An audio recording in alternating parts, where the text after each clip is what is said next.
अरे ना सरकार, देखिए देखिए राउर भान हुए और वही के मरवा ले तो फिर काम वही के बचा के रखा भैया। हम कहत नहीं क्यों हुआ के खुदे कहत है कि ये सरकार में हमनी के मरा गए। हाँ मरा देता। अरे सही भाई हम पानी सोता रावण मुआ सतर साल के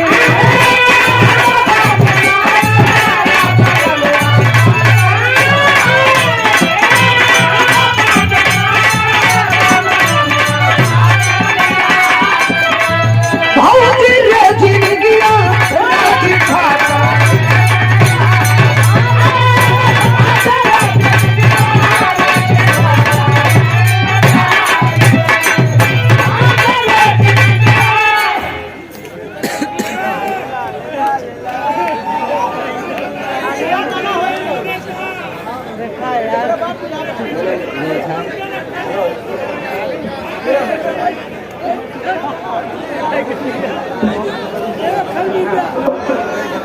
और आदरणीय हमारे बब्बू सिंह जी सुंदरमाला स्वागत की खड़ी में फिर 500 रुपया देके स्वागत के लिए बने। रंगमंच की ओर से हम निवेदन करें कि फिर एक बार ताली होके के चाहिए। और 4 गाड़ी के मलिकार महोदय अभी अभी फिर 100 रुपया देके स्वागत के लिए बनी। आप के आदेश पर ये गीत भइल हो, जहाँ कहीं भी बानी बैठ के सुनबे गीत के कहा तरीके पूरा करे के होई। और गायक विजय प्रजापति जी आप जहाँ कहीं भी बानी आपके सम्मान करे के आदेश भइल भाई हमारे भैया के, तब निवेदन करब कि जहाँ कहीं भी बानी मंच पर उपस्थित हो जाए।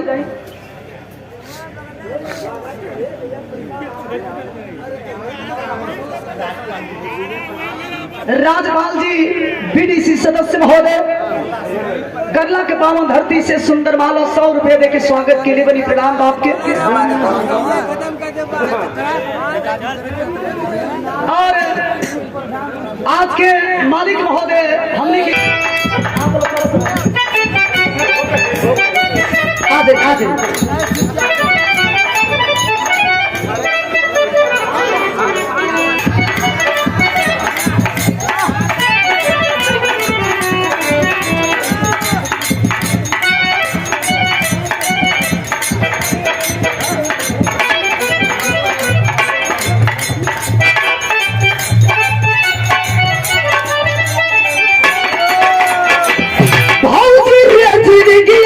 राखी खाता राम के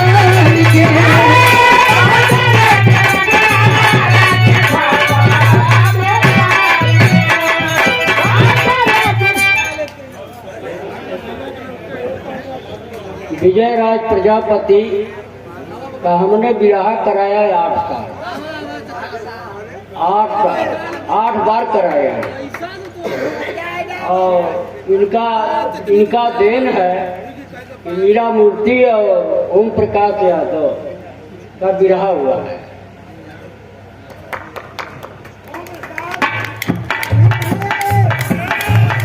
धन्यवाद के पात्र हैं। अभी जिनके विषय में आप चर्चा सुन रहे थे, अथक परिश्रम था हम दोनों कलाकारों को बुलाने में। आप ही सबके मिट्टी के लाल और आप सबके दिल में हमेशा धड़कने वाले, जिनको हमारे बाबा जी ने अभी माला और अंग वस्त्र देकर के स्वागत करने का काम किए हैं। हम चाहेंगे कि एक बार इनके नाम पर भी आप जोरदार ताली बजा करके स्वागत कर दीजिए।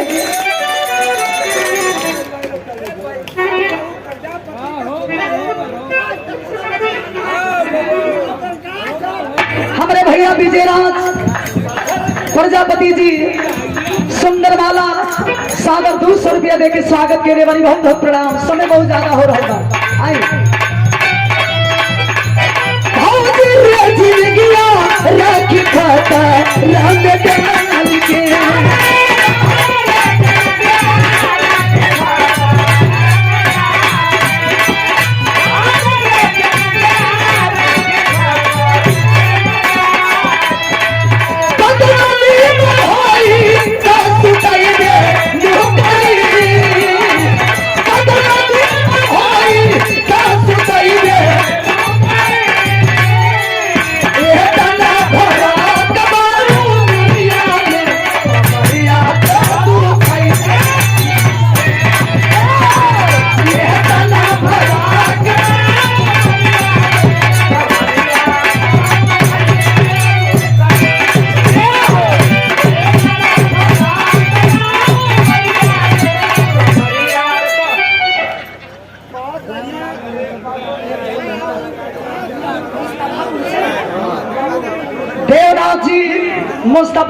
कैले बनी प्रधान जी के बहुत बहुत प्रणाम। हमारे चार को गाड़ी के मलिकार साहब सब सोझा में खड़ा बने।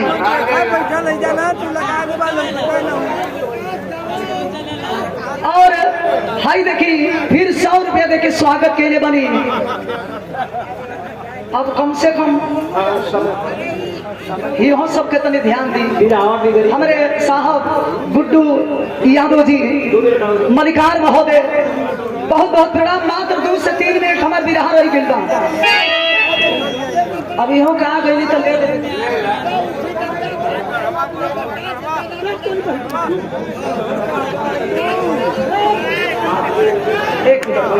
हम निवेदन करो ए महफिल में हमने के गार्जियन पूजनीय बाबू सिंह जी, आप जहाँ कहीं भी बानी महोदय से हम निवेदन करो। अरे रुपया पैसा ही सब हाथ के मैल बजी, लेकिन निवेदन करते नहीं कि जहाँ कहीं भी बानी मंच पर रहती कम से कम आपके चरण के दर्शन हो जाए। कमेटी के भैया लोग माला पहना के हमारे साहब के आप लोग स्वागत करिए और हौसला बढ़ावे के काम करी। जहाँ कहीं भी बानी निवेदन बा प्लीज 1 मिनट खातिर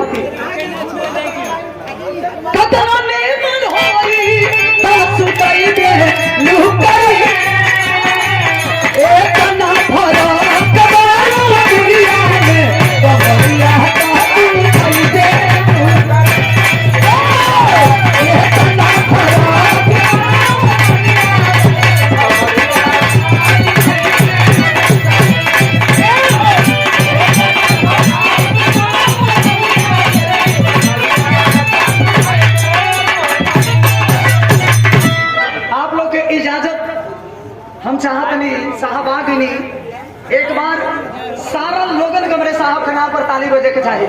सौभाग्यवान आ जाइए।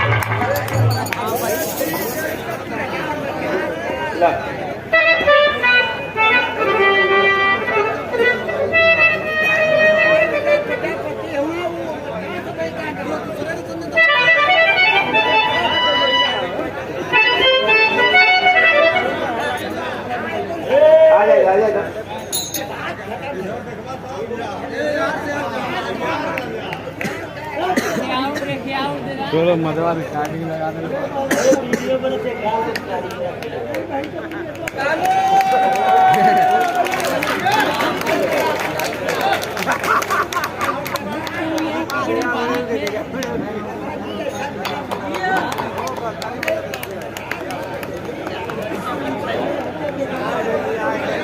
एक बार आप लोग जोरदार ताली बजा के स्वागत करी जा। एक धरती पर सम्मान से बढ़कर के कुछ भी नहीं है। अभी स्वागत के कड़ी में आदेश हुआ था, मंच पर हमारे साहब पूजनीय बाबू सिंह जी उपस्थित हुए। माला और साफा देकर के आप सबके आदेश के अनुसार स्वागत किया गया। पूरे आपकी आंखें कभी नम ना हो, आपके जिंदगी में कोई गम ना हो। आपकी आंखें कभी नम ना हो, आपके जिंदगी में कोई गम ना हो। हजारों खुशियां मिले बाबू सिंह आपको, चाहे उस खुशी में हम ना हो, उस खुशी में हम ना हो। बिरहा धार भाई मास्टर साहब आ जाइए।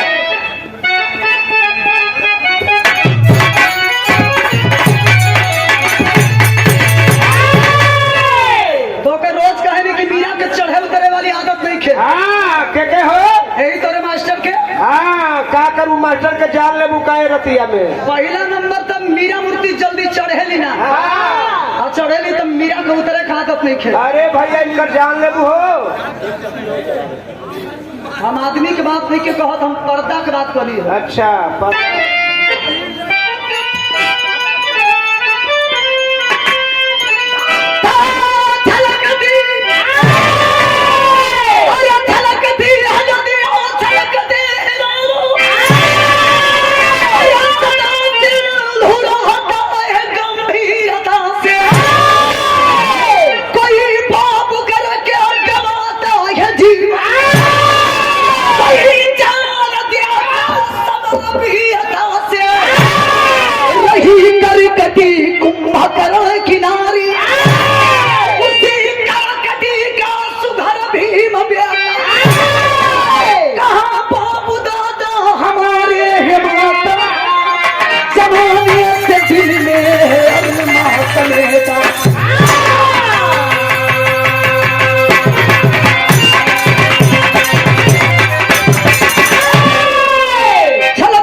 भीम बेटा और बाबू दादा हमारे है माता, जमाने से दिल में है अरमा समेटा।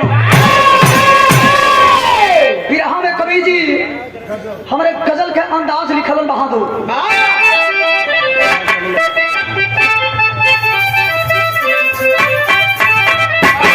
पर्दा बढ़ा ली।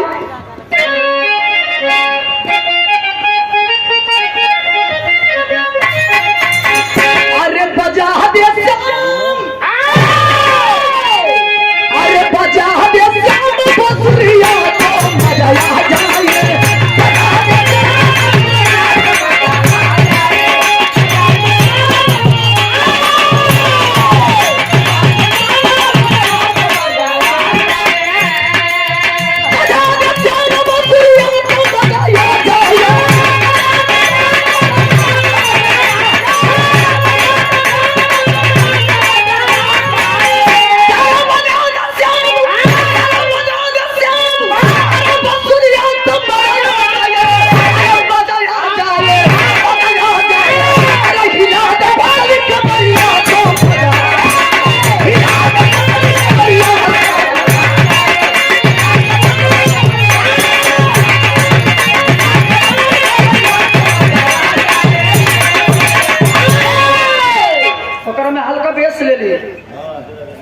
हारमोनियम में झंझनाता बिरहा में भाव निकल गई।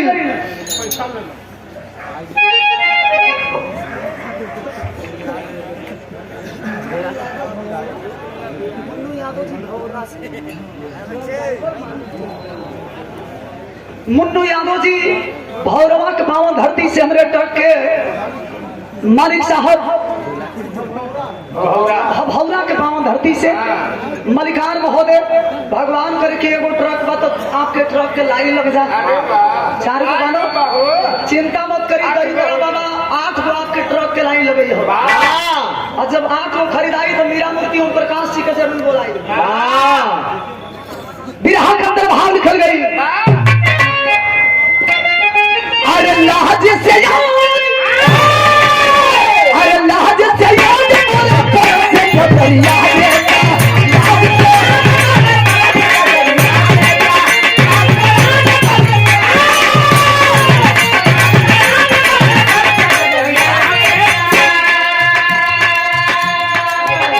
लाज से याद मोरे पर से नजरिया देता।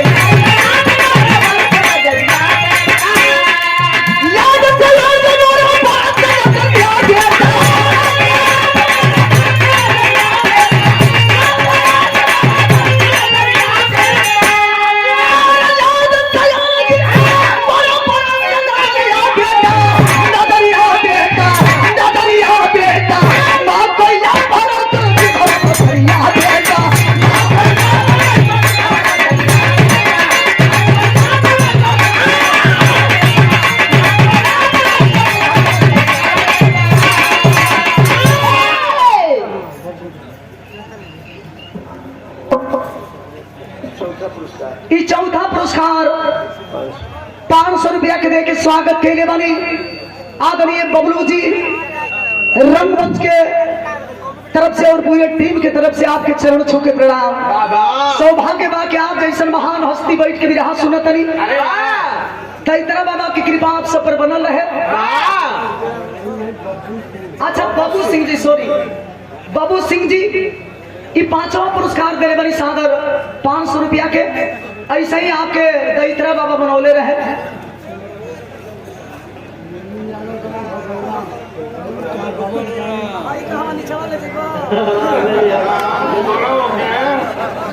₹50 पर उंगली धरो तो 100 रुपया के बाद हाथ धरो भैया।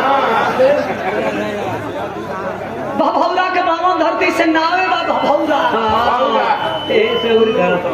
50 रुपया दे के स्वागत के लिए बनी प्रणाम बा। यही जैसे बिरहा की शुरुआत। आइए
संतोष पागल, हम संतोष पागल ना है।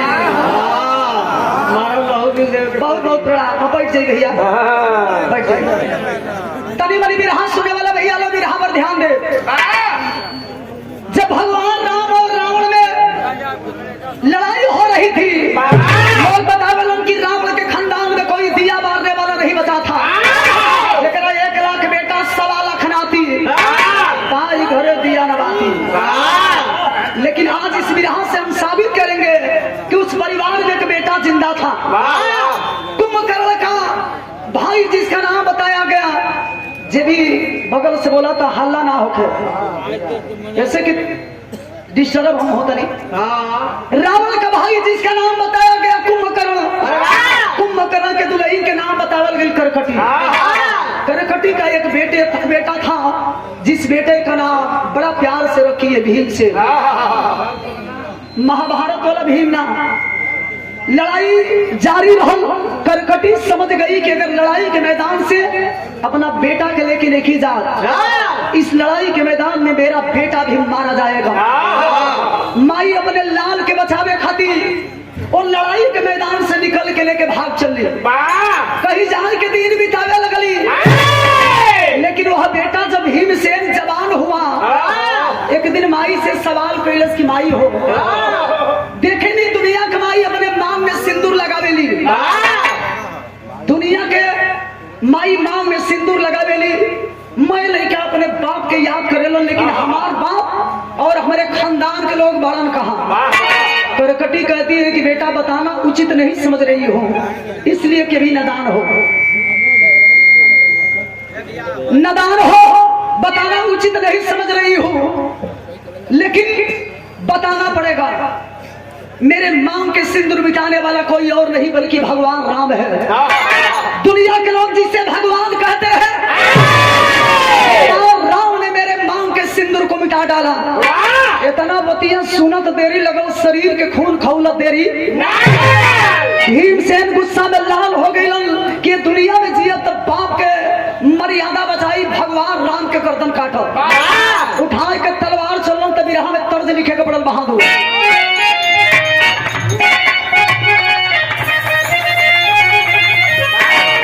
पर्दा बढ़ा ली।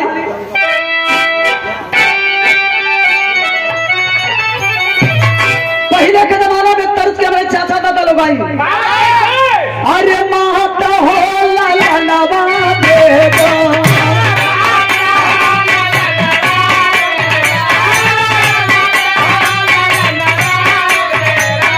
पहिला हो दिया नवा देगा,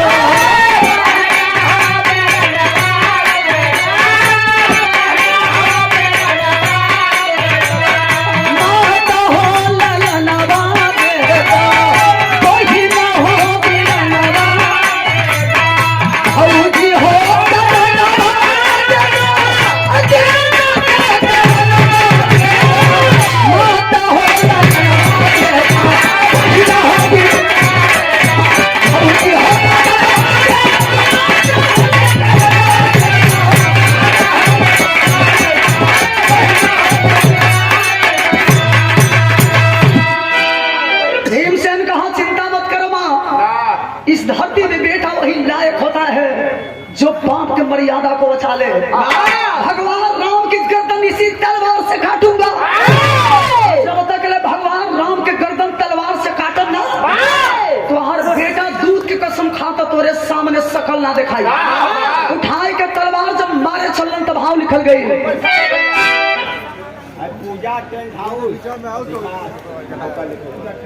अब भाव निकल गई। अरे माई हो में हनवा भैले,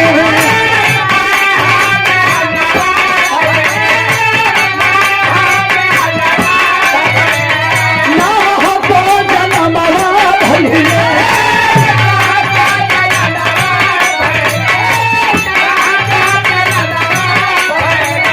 माई हो में हनवा भैले, ना हो तो जनमवा देव तली के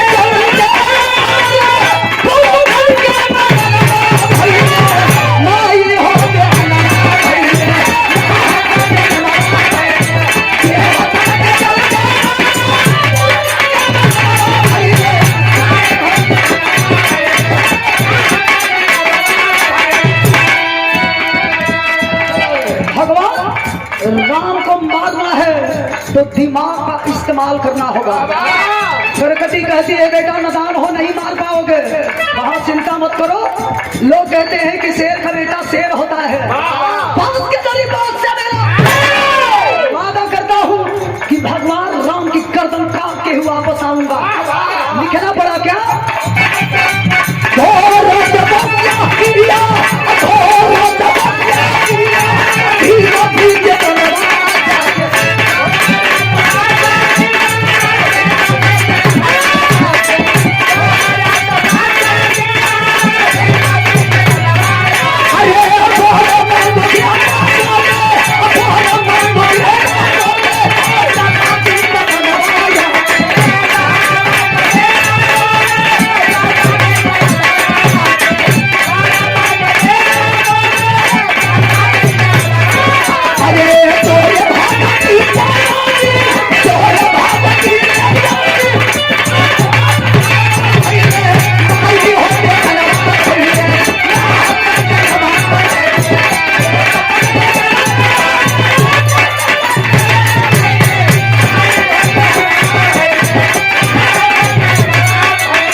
समझाते रह गई लेकिन भीमसेन माने नहीं। बाप के बदला लेवे खातिर जाना तरीका कैलो, जंगल में जाए के ब्रह्मा जी के भक्ति में लीन हो गए। ओम ब्रह्माय ओम ब्रह्माय इतना भक्ति कैलन, इतना भक्ति कैलन कि ब्रह्मा जी भीमसेन के भक्ति से प्रसन्न होते हैं।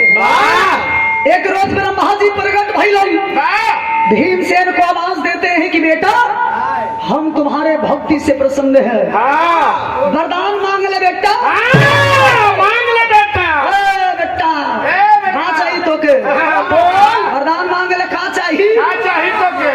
भीमसेन कहल से बाबा तू कहा देबो, अपना उम्र पर ध्यान नहीं खा दे बुढ़ऊ चलल बड़ा वरदान देवे। तोरे ऐसा ऐसा कतना बूढ़ होइला ना कतना बूढ़ जान अपने उम्र पर ध्यान दो। चलल बड़ा बड़का वरदान देवे। आज नहीं अशोक के सीजन खेबो कि ना खेबो, अशोक के लगन पार होई कि ना, चलल बड़ा वरदान देवे। ब्रह्मा जी कहलन यार प्रसन्न हो गए हैं तो वरदान दे करके जाऊंगा, उसके खाली टाइम देता नहीं। बढ़िया से सोच लो ना तो हम बड़ी घिरचिया है, बड़ा ढीठ लड़का है, बड़ा ढीठ है, टेढ़ है। पहला नंबर तो वरदान हमके ना चाहिए, मांगब तो देवे को होई। अगर तनिको जब नाकुर नुकुर कइलो तो हम भुला जाए कि बूढ़ा के बड़ा कि नया बड़ा है। जोन बरावा लौकत न, अच्छा बरावा एगो बरावा कुल बरावा कबार दे।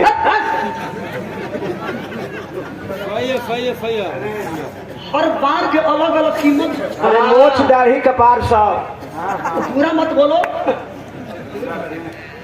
कलश के अगर नाम मनबो तो मर्दन के शान ही मोछ होला।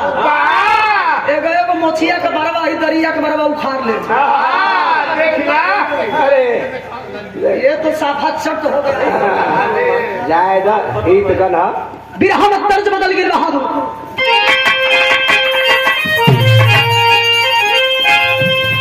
स्वर्गीय रामदेव गुरु जी एक तर्ज के गाई बहादुर। कैसे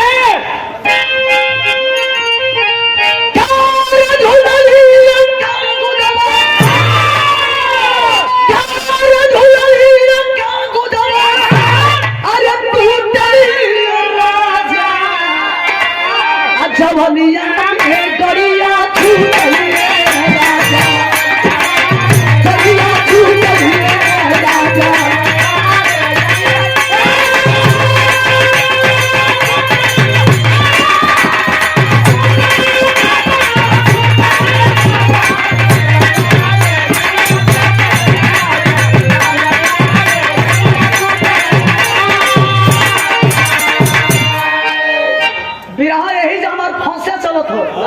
फसावा ब्रह्मा जी देवे खातिर तैयार बनल।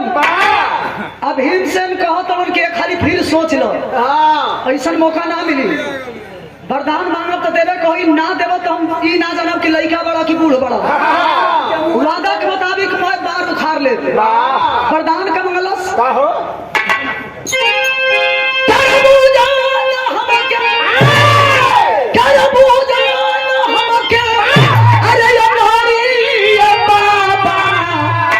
मुड़ाई जाई मोछ दाढ़ी बाबा।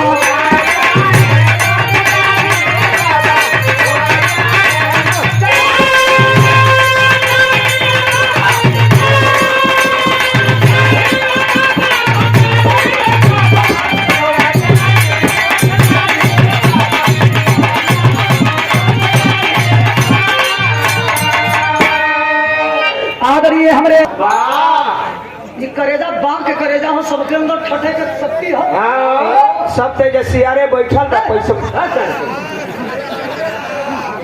इसने में उल्टा बोल दे बाबा, जूता चप्पल से नहीं जे पैसा देता हूँ बाघ हो गई ना। ऐसा बात नहीं जी, रउआ से भगवान है। ये धरती में भगवान से बढ़ के पैसा कहाँ चीज होला। मंदिर में कितनो घंटी डोलावत नहीं, जब भगवान लोग खुशे ना रही लोग। अरे वाह, कौनो अगरबत्ती डोलाला सा गलला से फायदा नहीं। 500 रुपया दे के स्वागत के लिए बनी भैया के प्रणाम। विराट से दिमाग ना हटे, इशारा बात वरदान का मांगता मेरा आप लोग का मंगलस। अरे तुरते जे जन्म में वही समर मरना।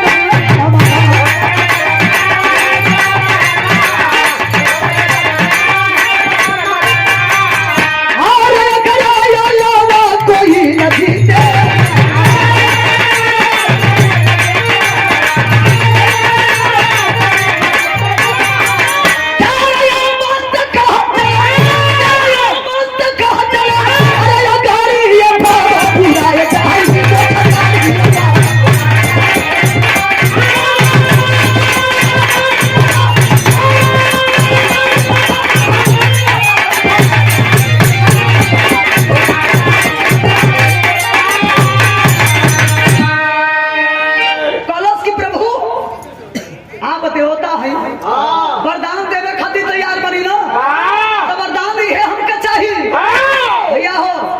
बीच बीच में उठा बैठी ना, बिरहा के स्रोत खत्म होला वैसे। कलश की वरदान देवे खबा तो वरदान ही है दे दो बाबा कि धरती पर जवन लड़का पैदा हुई, जवन लड़का जन्म ली हुए हमके मारी, न तो कोनो माई के लाले बेटा के डिगावे वाला पैदा ना होके। धरती में कोनो माई के लाले बेटा के डिगावे वाला पैदा ना होके। कौना के जांघी में इतना कुवत हो, जौना के जांघी में कुवत होई वो आई के खाली भीमावा से फरियाद।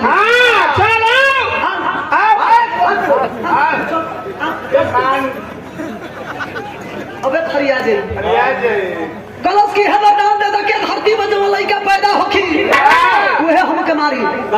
ब्रह्मा जी कहलो अगर ना दे तो बरवे उखारी, आज अगर दे दे तो बड़ा दिक्कत हुई।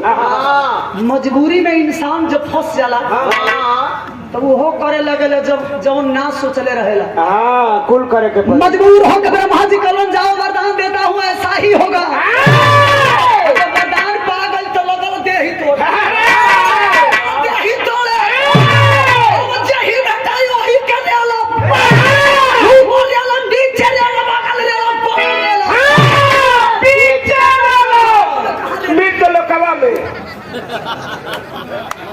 हरियाई के बोलो, हरियाइए के बोले ना तोहरा बुझाला ना। कलश के जे ही भेटाई वही के छुआई।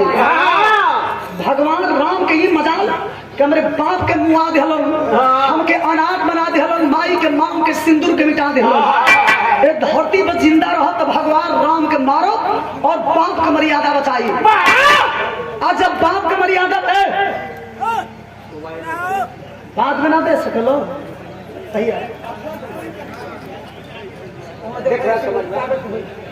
कभी जी लिखा नहीं कि भागे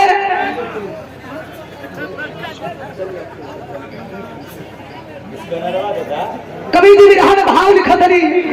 जब वरदान पा गया वह भीमसेन तो लिखते हैं कभी जी कि भागे इंद्र छोड़ इंद्रासन देवता सभी लाचार हुए। भागे इंद्र छोड़ इंद्रासन देवता सभी लाचार हुए। बचेगा कैसे धर्म कर्म हम नर नारी में आधार हुए।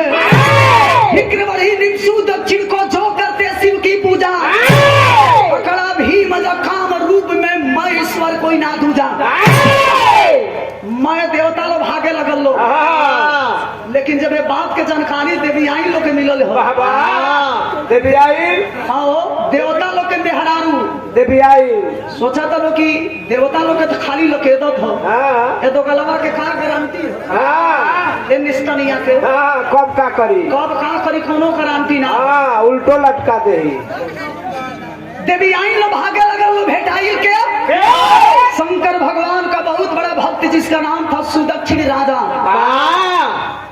शंकर भगवान के भक्त सुदक्षिण राजा भेटैलन जाय के भीमसेन खा अरे हम भीम ना है हो हम भीम ना है भैया चिंता हो हम चिंता राजभर है कालर धले लो कलन बुढ़ाऊ आज के बाद ये धरती पर कौनो भोले नाथ के पूजा ना हुई ये धरती पर पूजा हुई ताई हम भीमसेन के पूजा हुई अरे बाहर इस भीम का पूजा होना चाहिए ये दुनिया में अगर रहल चाह पड़ो तो हमारे नाम के जपो हाँ 3 बजा के तोहर पूजा होई भीम एकरा मतलब जिए के विचार तो के नहीं खे नहीं सार जाए वाला होई अगर ये दुनिया में जियल चाहत हो तो आज के बाद ये भीमवा के पूजा होई जानो तनी भीमसेन का कइलो का हो राजा के कालर पकड़लो ले जाके निहुराई के ठेली देलो चना गुड़ डाल दे हम किलो यही में नाश्ता करत रहा ला यही में आराम करो धीरे धीरे समय बीते लगल चारों तरफ चर्चा होखे लगल एगो भीम नाम के लड़का आइलो मैं देवता देवी के पूजा पाठ कई बंद कइले बा मैं देवता लोग मीटिंग कइलो आ जब मीटिंग कइलो तो स्वर्गीय रामदेव गुरु जी के जवानी के गीत कवि जी लिखत रही वाह वाह बिरहा में कवि चलोरिया के भाव लिखली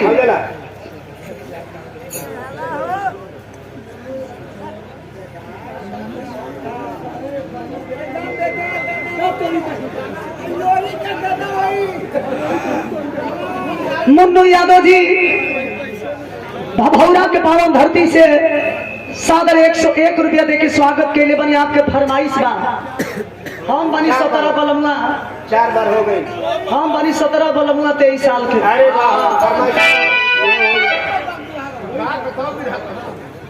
आई वाह भैया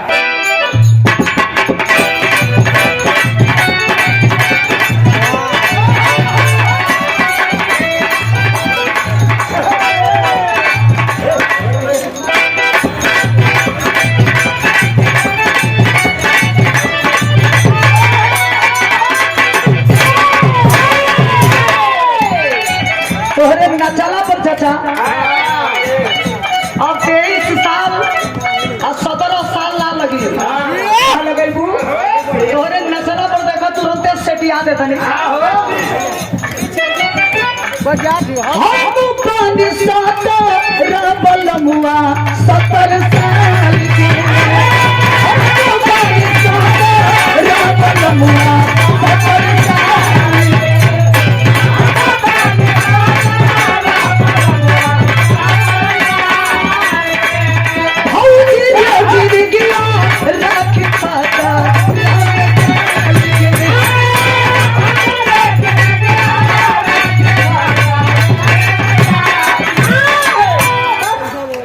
सादर 101 रुपये का आशीर्वाद 4 गाड़ी के मलिकार साहब 4 गाड़ी में सवेरे 8 बजे गाड़ी हुई चिंता मत करिए ये हमारे बाबा के दरबार में ही एगो गायक एगो गायिका का वचन हो अरे ना सरकार देखिए राउर भान हुए वही के मरवा ले तो फिर काम वही के बचा के रखा भैया हम कहत नहीं कि हो वहाँ के खुदे कहत है कि ये सरकार में हमनी के मरा गई अरे सही भाई हम पानी सोता रबल मुआ 70 साल के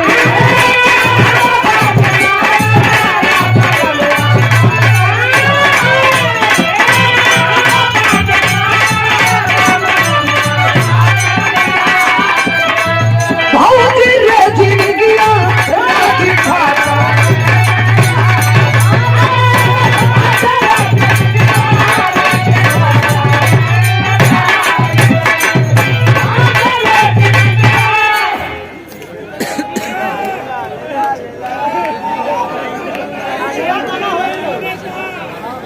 और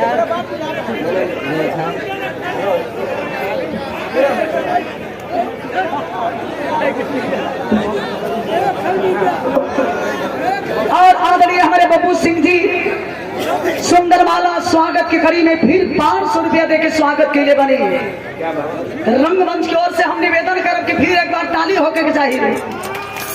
और 4 गाड़ी के मलिकार महोदय अभी अभी फिर 100 रुपया देके स्वागत के लिए बनी। आपे के आदेश पर ये गीत भइल हो, जहाँ कहीं भी बानी बैठ के सुनबे गीत के कहा तरीके पूरा करे के होई। और गायक विजय प्रजापति जी, आप जहाँ कहीं भी बानी आपके सम्मान करे के आदेश भइल भाई हमारे भैया के, तब निवेदन करब कि जहाँ कहीं भी बानी मंच पर उपस्थित हो जाए।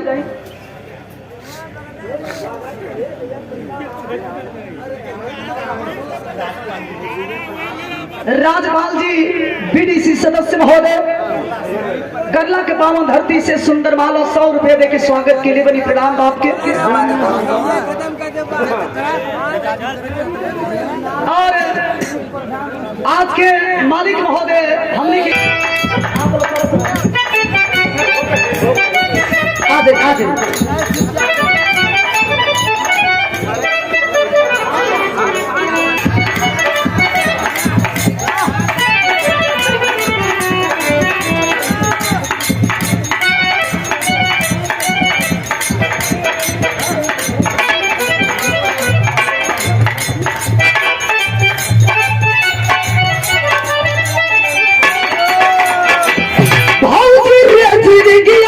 राखी खाता रंग के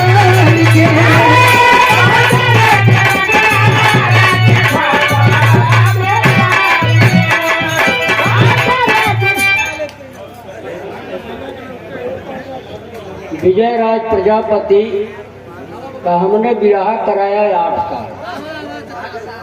8 बार कराया है। और इनका देन है कि मीरा मूर्ति और ओम प्रकाश यादव का विवाह हुआ है।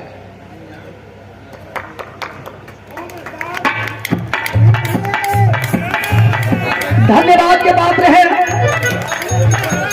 अभी जिनके विषय में आप चर्चा सुन रहे थे, अथक परिश्रम था हम दोनों कलाकारों को बुलाने में।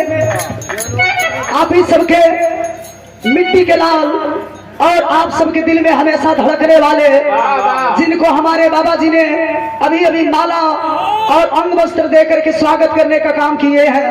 हम चाहेंगे कि एक बार इनके नाम पर भी आप जोरदार ताली बजा करके स्वागत कर दीजिए।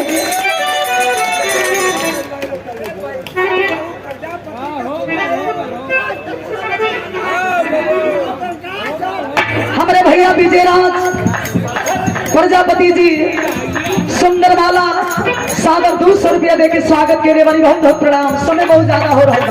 आई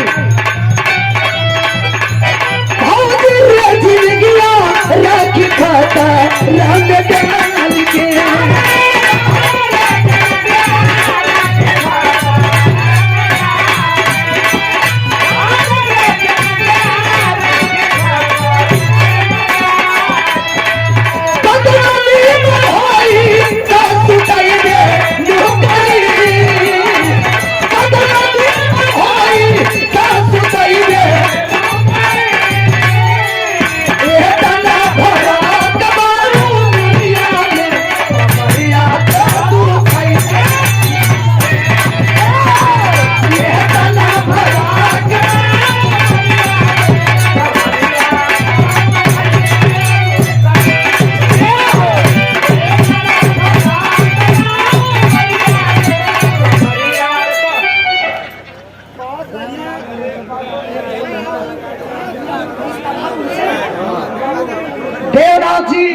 मुस्तफापुर से पूर्व प्रधान महोदय सादर 100 रुपया देके स्वागत के लिए बनी। प्रधान जी के बहुत बहुत प्रणाम। हमारे 4 को गाड़ी के मलिकार साहब सोधा में खड़ा बने।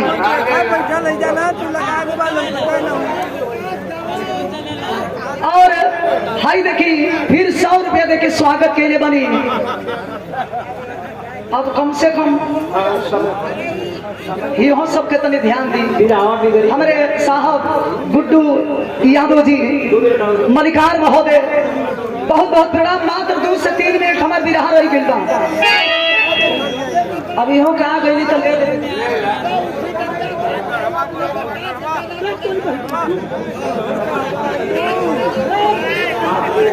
एक मिनट हम निवेदन करो ए महफिल में हमने के गार्जियन पूजनीय बाबू सिंह जी आप जहाँ कहीं भी बानी महोदय से हम निवेदन करब। अरे रुपया पैसा ही सब हाथ के मैल बजी, लेकिन निवेदन करते नहीं कि जहाँ कहीं भी बानी मंच पर रहती कम से कम आपके चरण के दर्शन हो जाए। कमेटी के भैया लोग माला पहना के हमारे साहब के आप लोग स्वागत करिए और हौसला बढ़ावे के काम करी। जहाँ कहीं भी बानी निवेदन बा प्लीज 1 मिनट खातिर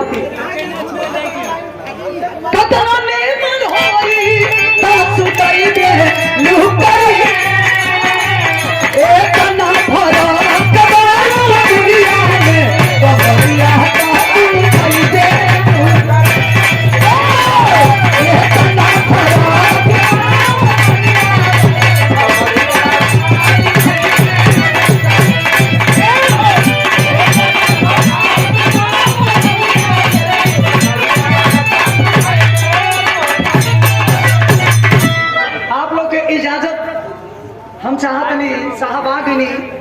एक बार सारा लोगन के मेरे साहब के नाम पर ताली बजे के चाहिए। सौभाग्य बात आ जाइए।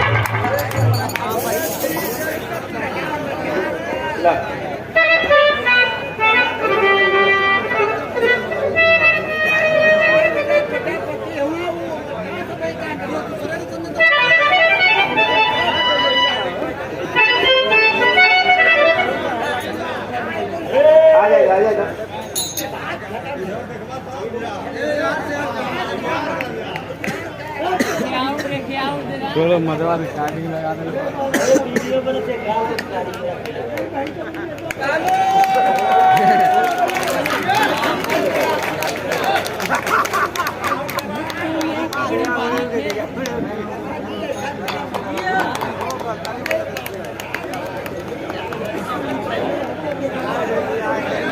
एक बार आप लोग जोरदार ताली बजा के स्वागत करी जा। ये धरती पर सम्मान से बढ़ करके कुछ भी नहीं है।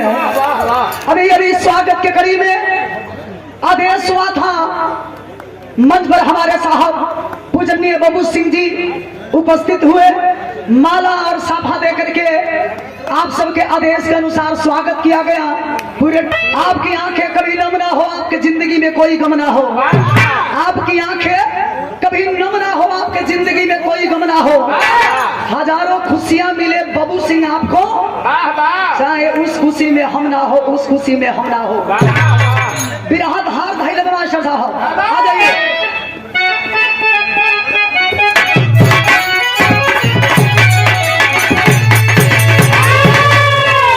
तो के रोज कहने की मीरा के चढ़े उतरे वाली आदत नहीं खे। के हो यही तोरे मास्टर के का करूं मास्टर के जान ले बुकाए रतिया में। पहला नंबर तब मीरा मूर्ति जल्दी चढ़ेली ना और चढ़ेली तब मीरा के उतरे का आदत नहीं खे। अरे भैया इनका जान ले हो। हम आदमी के बात नहीं के कहत, हम पर्दा के बात करी। अच्छा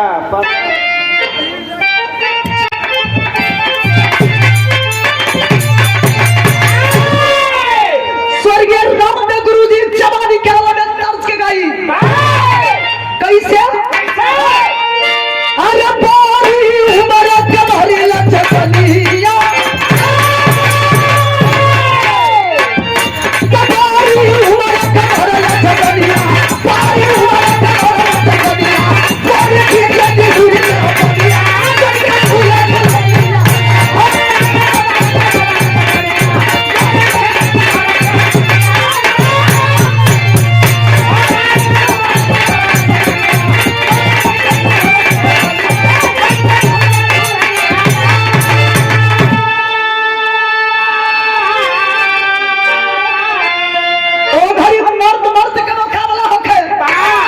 जब स्वर्गीय रामदेव गुरु जी एक तर्ज के गाई तो बुल्लू गुरु जी जाना तरी क्या कही का हो ऐसे ही ठेहुनी में हाथ रख ली। कहीं कि देख बच्ची, ए बच्ची देख आई तनी मनी छुआवत नहीं। हाँ महेंद्र यादव जी सार अरे बाबा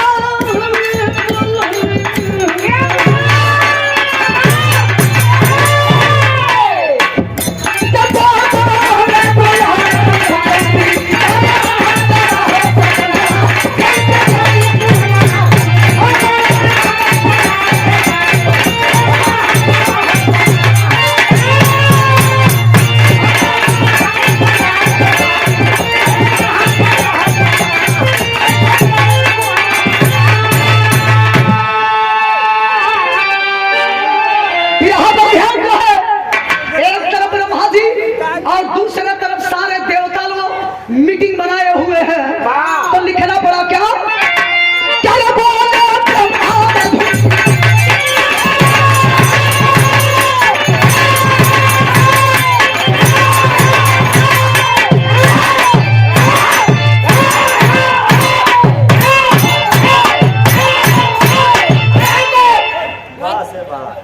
आराम से देखो एक लड़का एक लकड़ी के हो, लेकिन लकड़ी सखुआ के हो। हाँ लड़का जोर करबे करी माई के देखी तो बहुत बोला तो चिंता है मने हमार लड़का हो। हाँ तो ये का मम्मा लगे हैं बिरहा चढ़गंज कवि जी भाव लिखत नहीं चल बोले ब्रह्मा मधुरी बनिया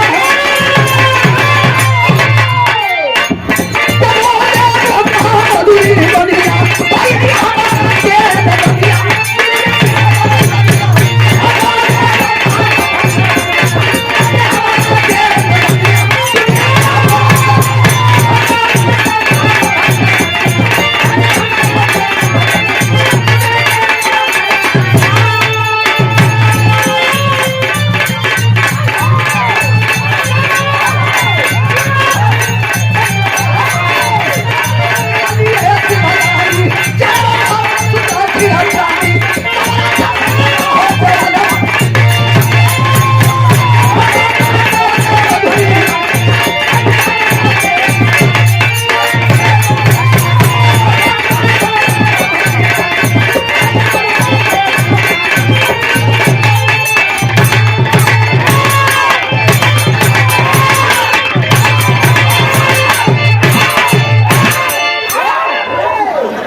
वाह बेटा वाह।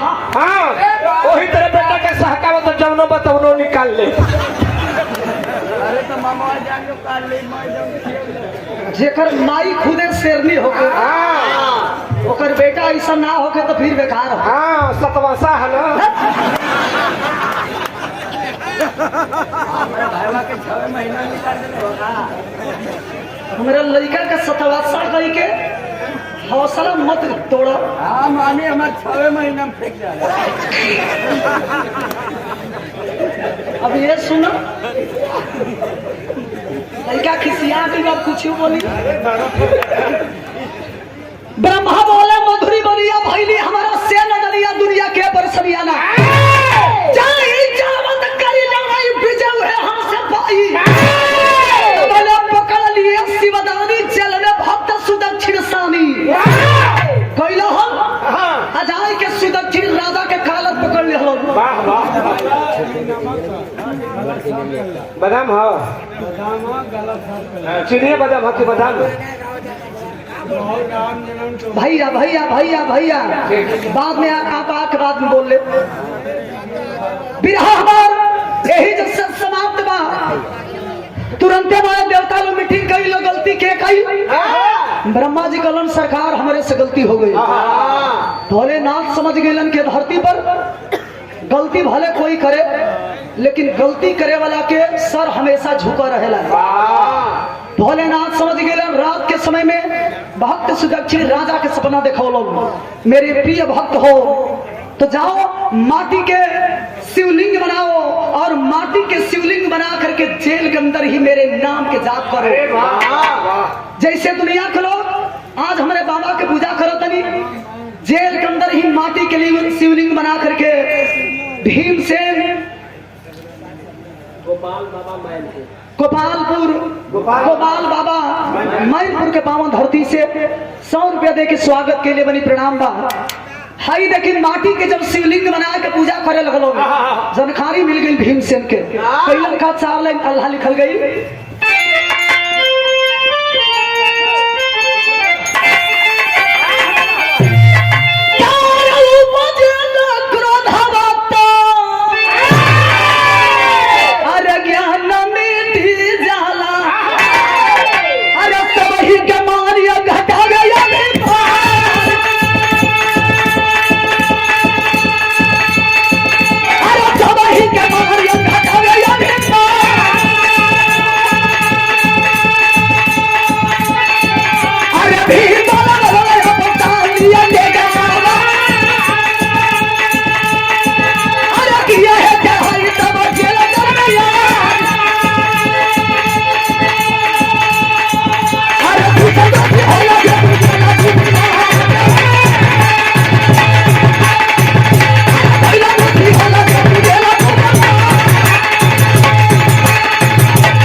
अहंकार जेकर अंदर हो गई ओके अहंकार लेके डूब मरेला।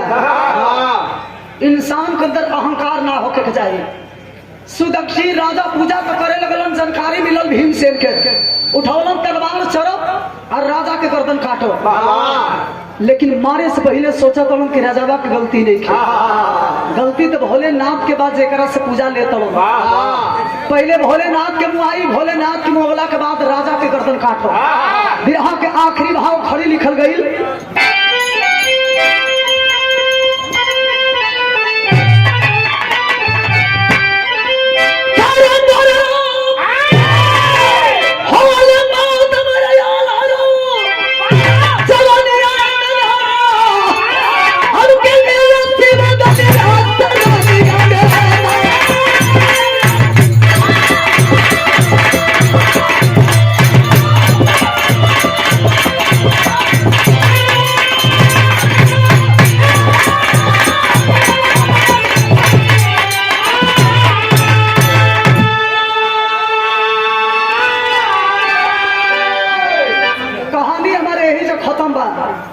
ध्यान दे उठाई के तलवार कहाँ हल्ला करवाओ तलबी मतलब बैठाई के ये क्या नौटंकी है।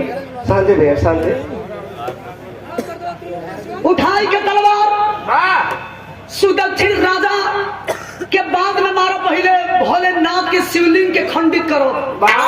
उठाई के तलवार तान के मरलो हम जब माटी के शिवलिंग पर विराह मरे गवला के मेन मकसद ही रहो वरदान रहल की जब पैदा हुई वह मारी माटी के शिवलिंग पर जब तलवार चलल हो तो ई माटी के शिवलिंग से भोलेनाथ प्रकट होते हैं।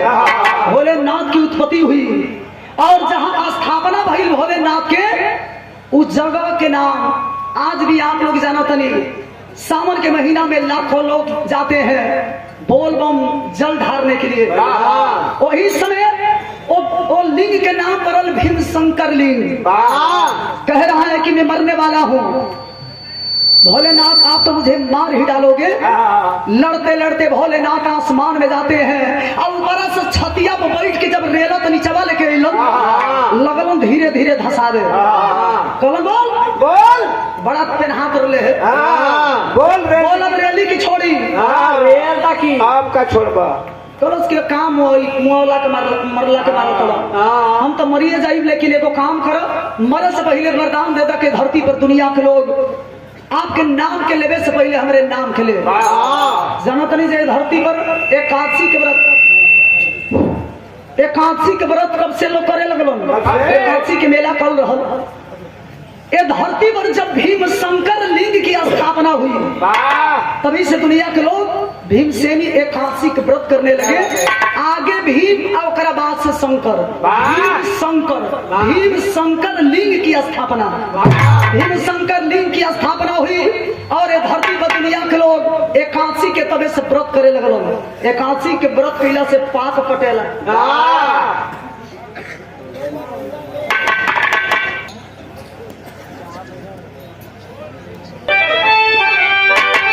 गुरु बिहारी गुरु गणेश गुरु रामलाल गुरकारी